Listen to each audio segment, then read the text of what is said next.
How to make free energy wind turbine, best idea generator motor, technical experiment, new idea free energy. End तक video देखें, मजीद मालूमात के लिए आपको नंबर दिया जाएगा जी।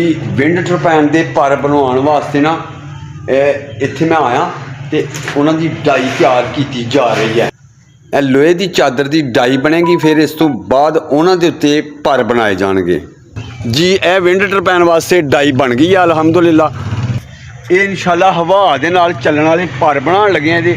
और विंड टर्बाइन बनेगी, फ्री बिजली मिलेगी इंशाल्लाह। हवा के थ्रू जिमें कि हवा चलेगी जिमें जिमें उमें फ्री बिजली मिलेगी। तो यह हूँ असी जो ना डाई बनवा ली है, पर जे बनने वाले बाकी ने। यह बननगे जी फाइबर के पर। यह डाई के उत्ते माल पा दिता गया है, एक कोड दूसरे नंबर के उत्ते रख के जो भी ये पा रहे ने उत्ते ये ला के उत्ते ते फिर इन्होंने